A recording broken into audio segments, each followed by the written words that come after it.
আসসালামু আলাইকুম দর্শক, আজকের ভিডিও হলো কবুতরের গ্রোথ বৃদ্ধি পাওয়ার জন্য আর কবুতরকে সুস্থ রাখবেন কিভাবে।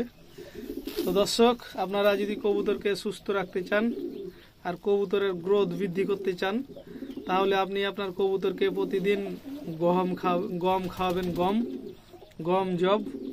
তাহলে আপনার কবুতর সুস্থ সবল থাকবে আর গ্রোথ বৃদ্ধি পাবে আর ডিম বাচ্চা ঘন ঘন করবে, মানে ডিম বাচ্চা থাকবে আবার ডিম দিয়ে দিবে, ছোট ছোট বাচ্চা হবে, এরকম পাখা গজাবে আর ডিম দিয়ে দিবে।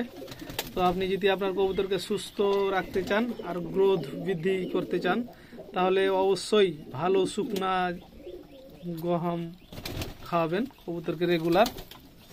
আর গম কবুতরের অনেক পছন্দনীয় খাবার, তো আপনি গম খাওয়াবেন, তাহলে আপনার কবুতর সুস্থ সবল থাকবে।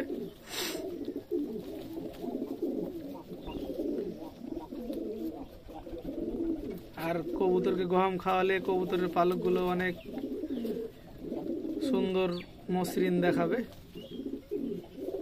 তো আপনি আপনার কবুতরকে রেগুলার গম খাওয়াবেন। আর এরকম নতুন নতুন ভিডিওটাতে পেতে চ্যানেলটিকে সাবস্ক্রাইব করে লাইক কমেন্ট করে দেবেন। আসসালামু আলাইকুম।